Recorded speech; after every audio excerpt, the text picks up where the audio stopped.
Oh, yeah. Round of applause, baby. First round of applause of the show. This is going to be a good episode. I can already feel it. What are you on about? The clapping a sound check. Welcome back, everybody, to the I Want to Meet LeBron James podcast. I've missed you. How the hell have you been? The lighting today is amazing because we're filming it in a sunbeds, so that's why I look so goddamn tanned. So this episode's going to be even better because I look blacker. And to my right, I think the Charles Dictionary defined an athlete. Listen, what dictionary? What? Where did you get your dictionary from? Charles. Charles? Well, he was Charlie, but nice guy. Yeah. Do you mean the Collins Dictionary? No. Is there no Charles? Oh, I'm thinking of Charles Dickens. Unbelievable. Was Dickens a nickname because his full name was Dictionary? Yeah. The one who knows that I could have riffed dead. The one and only Ollie Horn, ladies and gentlemen. What's up? Didn't get a clap for you? I could do a clap for me. I was hoping it was going to be those breasts together, but... the banter bus has arrived. All aboard. All aboard, and that's just you. That's whatever. I don't get that. It's Do you know what? This is what I hate about Ollie. Like I hit him with some like good fat joke riffs, and to give it to Ollie, well, he is fat obviously, but he's good about it. You know what I mean? He loves a fat joke. Like he's come to terms with it. I guess your whole life being fat jokes, isn't it? To terms with it, like it's a diagnosis. I'm Oliver. If you take a seat, you are fat. I love like a guidance counselor told you ages ago, like lean into it, and now you're like, I've been leaning into it for 12 years, nothing. Good. So that whole thing about me fitting on a bus, though, I did have a chat with another fat person about, you know, when you get in a lift and there's a thing. Is this like a group chat or something? Is it? It's a support Fat people group chat. Oh, okay, nice. It's no, a literal support group. Most of the messages are there like, "Can you get me off the toilet? I'm stuck in the shower in the bath again. I need a physical support." God, I wish your mic wasn't plugged in. I swear this would be the best. Me just torturing you know. It's like LeBron James against the Pistons. 05, just absolutely cooking them. It's a Wednesday tonight, so it's what was it tonight? Buffet strategies was the anyway. Yeah. Yeah, I was talking to someone about, you know, when you get a fat person life experiences. Also, some people have told me that I'm not allowed to do fat jokes because I'm not fat enough. I know you disagree. Yeah. But yes, someone said they're like, yeah, you don't look fat enough. When you play bigger rooms, you don't look fat. If I dress well and you're far enough away, I don't look fat. Yeah. To you, I look fat. Far enough, but so if you're on the top of like a hill or something, yeah, you don't look fat. Yeah. Yeah. Until you take a misstep, you start rolling down, and then you're like, oh, that guy's very funny. So no, the girl tonight at the show was like, what, like, you know, the girl that we were chilling with earlier. She was saying that when you were making fat jokes, she thought it was weird because the other girl was in the crowd was fatter. Yeah, you know, yeah. the one that was talking about Greg's, I mean, I have lost. I mean, we wouldn't tell, but I've lost a bit of weight. And like, when I was fat, it was very easy for me. I was often the fattest person in the room. Yeah. But now I'm not, and it's an issue. But it's if you're watching at home, this is filmed in 4K, so you're probably confused by that statement, but it's probably not as interesting now. The momentum's gone, but yeah, you know when you get in a lift and it says like capacity 8 people, maximum 1,200 kilograms. Yeah, I'll work out my weight and know that. Well, it's not now, is it?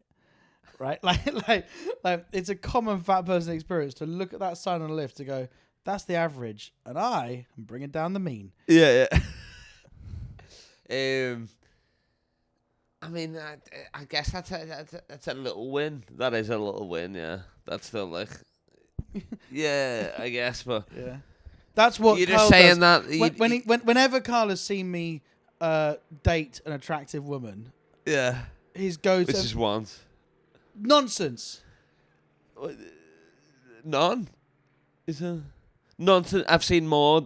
I've seen you date more than one attractive woman.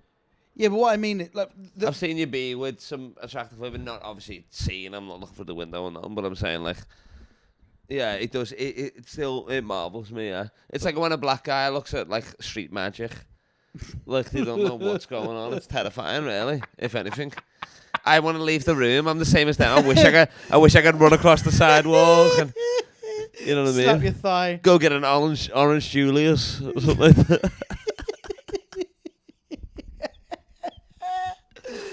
There's some parts in this pod when I'm thinking, what are we doing? And then you're like, then I come out with a riff like that. What's this podcast about? It's the I Want to Meet LeBron James podcast. Do you know him? Well, I know about him because of you. Yeah. Do you know him physically? Physically, I mean, like. So, funnily enough, I went to school with someone that knows Can him. you introduce me or not? Yeah. Wouldn't that be funny if I could? And I kept it from you. Really? Imagine. Spill the beans. Do you know I casually dropped that I went to university at the same time as I went to the same university as Emma Watson. And, Okay. Bumped into her once or twice. Nah, I'm sure. Didn't she go? This is what I know because I went to school in shitty Connecticut for 1 year, Central Connecticut State University, and I think didn't she go? She would have done at least 1 year in upstate New York in like Browns or something like that. That's exactly it. And she was an You didn't go there though. No, she was an exchange student from Browns to Oxford. No, but she's from England, isn't she? Yeah, but you can be an exchange student back in your home country if you're at university abroad. Ah, okay. I was actually... Oh, so she done the majority there? Yeah. I thought it was just the... No, she did a year in Oxford. Now she's doing a PhD there. Yeah. But I just find it funny that like, it's so long ago, and obviously I never knew her. I bumped into her. Did you see her on campus? Yeah. Yeah, she was in. She was hot as fuck. Yeah, she was. Like, I mean, that was our era. Like, that was like Paris Hilton hair. Who else? Your mum. May she rest in peace. But she's not dead. But no, she's not dead. No, she's dead to you. So just keep talking. So why do you think it hasn't worked out? How long have you done this podcast for? Let's talk strategy. Let's talk bigger picture. Yeah. Your goal is to meet him. Well. Let me get a bit of background on you. Have you ever met a celebrity? Can you use the word context? Have you ever met a celebrity? More importantly, met a celebrity athlete in your life? Well, yeah, Joe Pasquale. Then I'm gonna believe. Sorry, Joe Pasquale. Celebrity athlete. Well, he's not an athlete, but Some push took a trials. Might beg to differ. I believe. Joe Pasquale for the listeners who. Well, just not even listeners, just people in general who wouldn't know who that is. Just everybody. I think he's one of the most famous people in the country. So explain. How do I explain? He's not that well known. It's the most famous.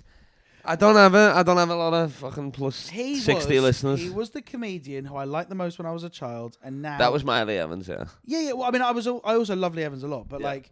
I could have recited Joe Pasquale's VHSs word for word. It's insane. Yeah. And like even now I know some of his material better than he does. Like, Yeah. I've reminded him of some of his gags. That's so crazy. But since becoming a comedian, and it was like I don't know 8 years in, I finally started telling people that I liked him. Because like I was embarrassed of saying green rooms. Like, what are your comedy influences? You got to say, oh well, Stuart Lee, and And I'd say things like, well, I liked Robin Ince as a kid, which I kind of did, but like I don't even know what that is. Robin Ince he's very funny. He's a good stand-up. Oh, he played for the Utah Jazz. Just keeping it on track. He played for the Utah Jazz. Keep going. A little bit in the LA Clippers. Just keep going. Home run. I'll fill in the blanks. Can I get a hot dog over here? God damn, we're losing the blacks. Just keep going. God damn it. Well, thanks for sticking around, Chris and Tanner. Thanks for doing it. I'll catch you next week, Jamal. Jesus Christ. Joe Pasquale, yes. Basically, he's a variety entertainer that was very... This is your hero? Would you say this is one of your heroes? Yeah, and I met him. Okay. Yeah. He was my hero. And like, if you'd said to 10 when did you first meet him and how'd it go? It couldn't have been that better. Nice. Basically, he was really, really famous, but he's a very humble guy. And he was doing a play on the outskirts of London. Really famous in terms of what? He's headlining comedy clubs. He was doing arenas, theatres, all that sort of stuff. He was doing his own theatres. I'm a Celebrity UK. He won I'm a Celebrity. Yeah. He was always on like daytime TV shows, talk shows, Des O'Connor, panel shows, yeah. He hosted The Price is Right for a bit. Did he? There was an English Price is Right? And he was the host. Damn. Crazy good. Anyway, should have held out for Deal or No Deal. He's done everything, right? Yeah. He's written books, he's painted. It's yeah. And if you told 10-year-old me that I'd even get to like, I got his autograph after shows and stuff, right? Yeah. And like as a kid? As a kid. Yeah. stage door, and I got Lenny Henry's. that's cool. That's good, isn't it? Yeah. I remember literally, I was outside. It was me and Nana. We were late. Me, Nan and Grandad came in. Me and them. We were like third row. Me and Nan's fat, and she was wearing like a zebra printed thing, and he was like, "The herds here, safari." Like he commentated as she was walking. You know when the like so black good. comedians do that. Yeah, That's I was so crying. Me good. and Grandad would die, and like absolutely crying. So do It you was think so that's one of funny. like your formative comedy moments? Like, like that could have been a catalyst for you going, "I'd love to do this." Yeah, but I didn't even do. I didn't. Yeah, maybe that's a good point. I mean, I didn't start till I was 22, so I don't even know, or 23 or something. No, like of course, but like, So but your childhood definitely informs this. yeah, but it went like after that. I was like, I'm gonna be a comedian. I didn't even think about No, that. no, yeah. I definitely. But there was definitely. Oh yeah, I was watching like Richard Pryor and all that, like as a kid. You know what I mean? From my uncle and shit. But Yeah, but I mean, obviously, I watched the greats too. But he was the guy who I was obsessed with. yeah, And eventually, I met him, went to the stage door, and I just told him I was like, "I've been a fan of yours for 20 years." And he goes, "That makes me feel old." And I went, "Maybe you are." And he laughed, and I was like, "Oh my god," you know, like, that's great. yeah, really nice. And then, how did it? Oh, you got then his we- number or something? Yeah, or, then we- same agency. How was it? No. So no, I got my agent because of him. Yeah. So basically, we just chatted for like 20 minutes about comedy. Also, he was just so. And nice. you were just in the show when you got backstage, or you both Oh, on the same lineup? No. He was a play.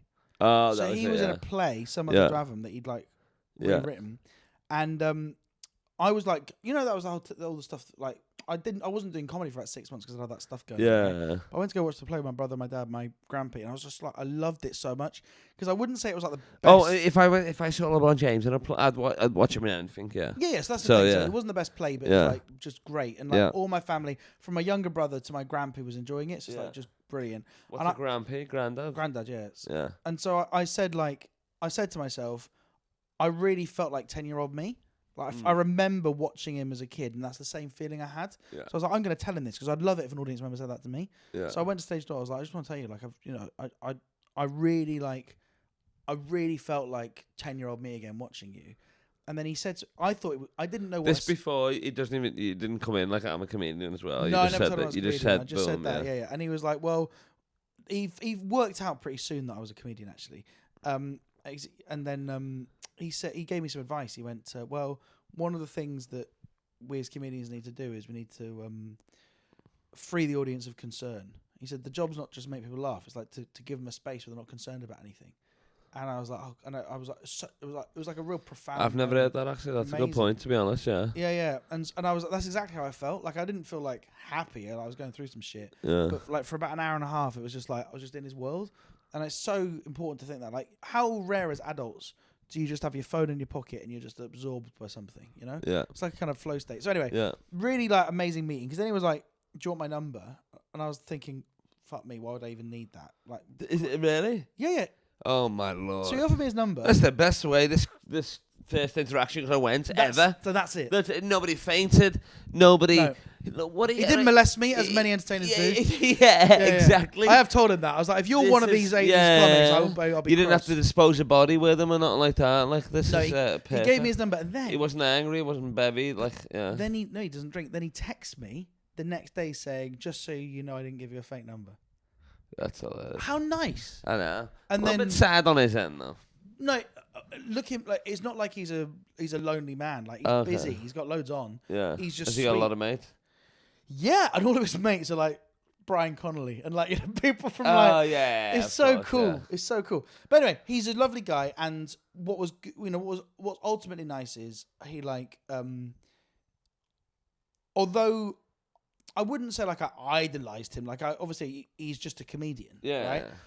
It's But- different now. It's not the same meeting comedians now when you do comedy. No. You know what I exactly. mean? Obviously for that one, like even now, if I met Lee Evans, I'd be like, fuck. I mean anyone now because we Lee haven't Evans seen him is in retired, years. isn't he? Or whatever, you know what I mean? But like there would be some nostalgia there, Peter Kay and all that for But sure. I guess what I'm saying is that Go I'm on. very respectful of him, but I do treat him like a comic. So Yeah. I'll banter with him and I'll yeah, like, of make course. jokes. Yeah. Yeah.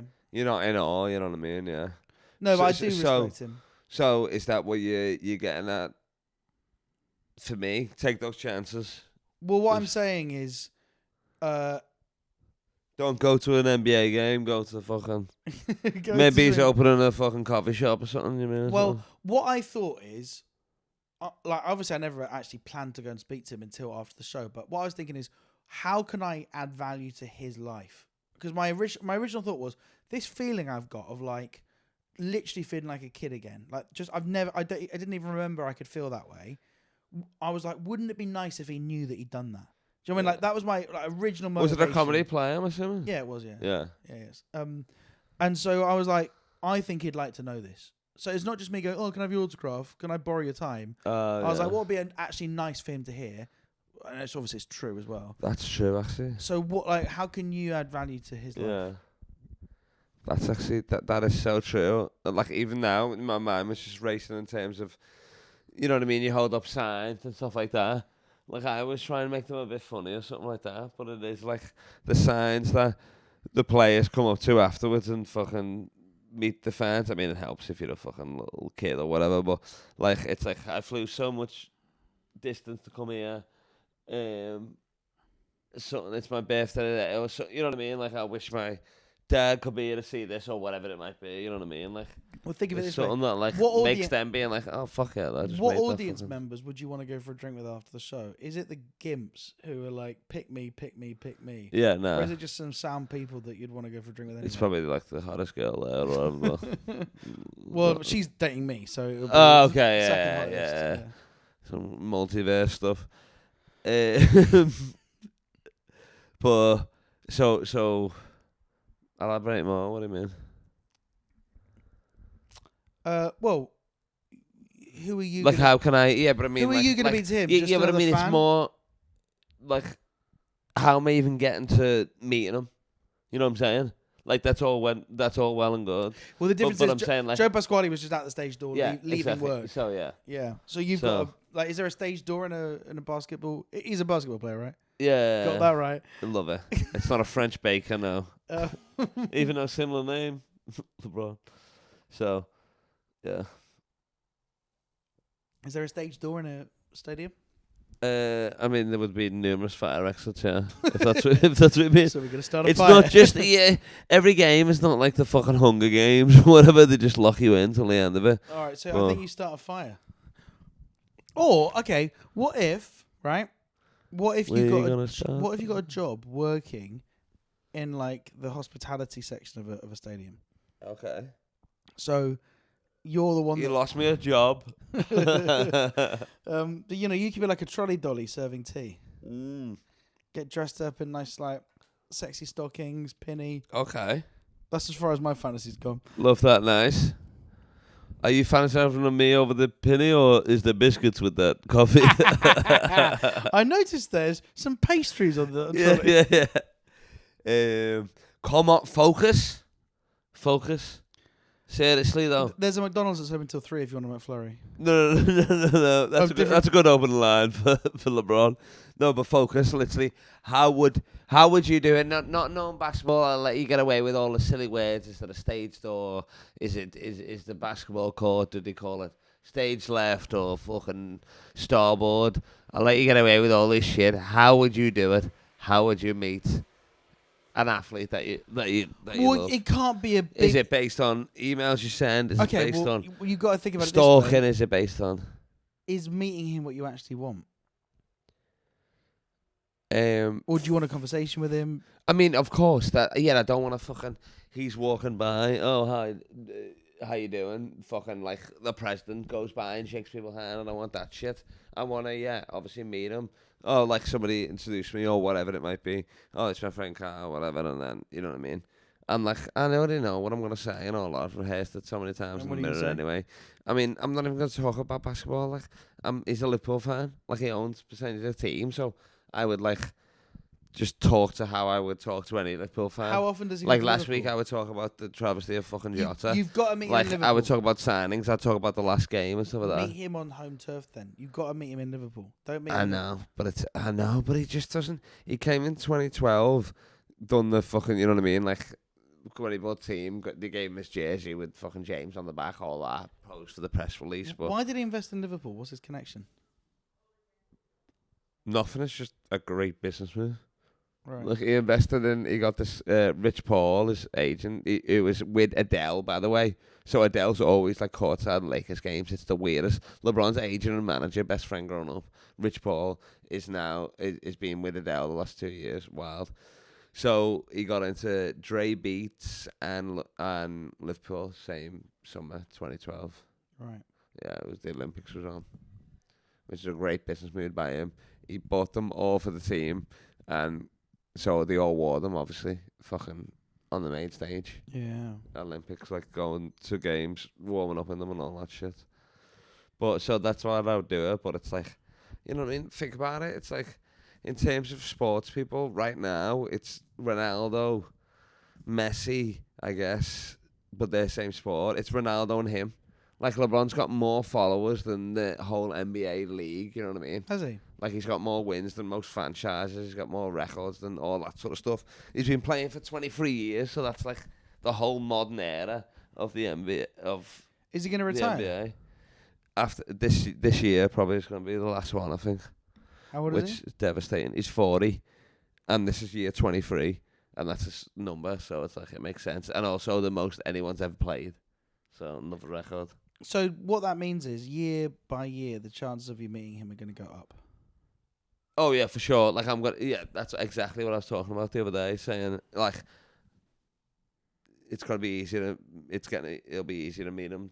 Now he's not playing. Yeah. But ideally, I wanted to meet him while he's playing. You know what I mean?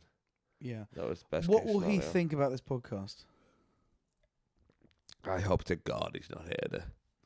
The closest I've ever come to maybe thinking he'd heard it was like during COVID. They were all in the bubble, like they'd done like a bubble championship. Lakers won 2020, and my friend got me a cameo from Danny Green. It was like the starting shooting guard from the cameo where you give shout outs.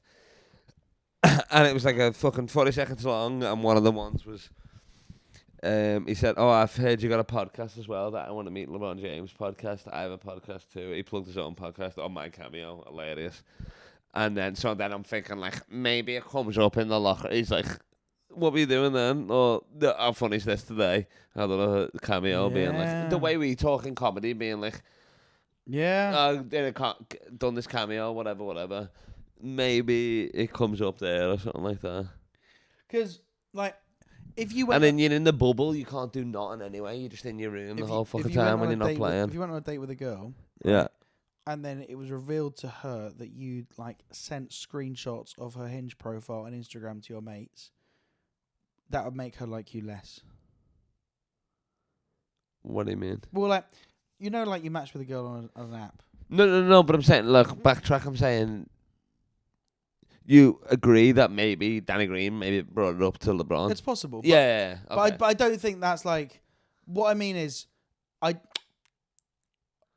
don't think he's a loyal listener. He's listening every fucking week. I reckon if by now he's got to this. Imagine if I actually looked through the subscribers on YouTube and he was one of them. That would be crazy. But also, how mean of him! Like he's watching this. If you're watching this right now, what a cruel thing to do. Just leave a comment. That's so funny. That's such a cruel thing. He's like, you've seen me in the basketball games, the stadium. I've been this numerous times. Yeah. That's funny, though. That's funny. Yeah, I'm good at comedy. Where was that tonight? Goddamn. I was funny tonight. No, you was not. Shut up. When I was riffing, I was. When you were riffing, you was, yeah, because your eyes were open. You finally had that pizzazz, that look in your eye. Generally happy. I don't know what's going on there. I don't know what you were doing there, but maybe because they were so close, and that light is bright, isn't it? To be honest, on the right, but whatever. So, business-wise, how could you do it? How could your booking system help me? Well, I think the value you've got is you could. I reckon we should conference call Stephen for this. You could. Get a little brainstorm going. You could be in a comedy show that he's watching. Does he like stand-up? Yeah, he does. How do you know that? Because I know everything about him. Like he always goes to like he's in Kevin Hart's special. He's in like 2 other black comedians special. Like when they're giving him a shout out, you know what I mean? He's in the crowd. Right. So I know that he does. He runs like fucking charity events, comedy stuff, and all that. He's got a publishing company, a production company. Half of the shit he put out is fucking comedy, to be honest. Trainwreck, he was in that. Right, so hilarious. you need his production company to film your debut special. Oh shit! That's what. No, that I mean that. Live at the mothership. But that is so, that is so much more realistic than you think. Yeah. Right? Because you could get past the mothership properly. You have been I already. mean, Right? So you get past the mothership, but you'd obviously, and you get your visa. Yeah. Right? You'd want to film your first. You've not actually filmed properly your first time, and you have got that fucking dog shit. Yeah. The West. It's 27 minutes. You know what I'm saying? It's embarrassing. Awful, yeah. But you don't know, do you? You do. Like the basketball, the first 5 minutes is sick. The basketball highlights is fine. If that were me, I would not have it published. But at least no one's seen it. No. But I had everybody shit. Like Paul Smith was sharing it. All these people were, yeah. And people were still like, nah, we're not watching it. What a wasted opportunity. Yeah. Anyway. But that is probably his production company needs to produce your special. Yeah. So that's the in. That's it. Fucking legend. Yeah, done. That's actually sick. Can you draft me up an email for that? Yeah, but I'll then read it out to you phonetically so you know what it says. Oh, nice, sick, yeah. Ollie Horn. I've ever touched tips from Mugger. It's just the lamest. That's so lame. That's sick. Can you do it with the bottom with the XLR? Give me an Instagram. We're going. That's it.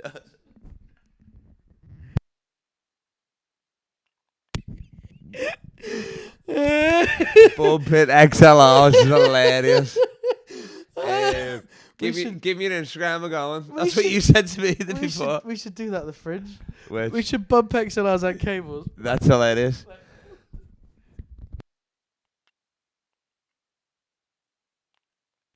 We're back. And it'll be even funnier because we've both got a headset mic on. We're just holding this. We don't even have to. We're just bumping that the whole time. Ollie Horn, you're the man.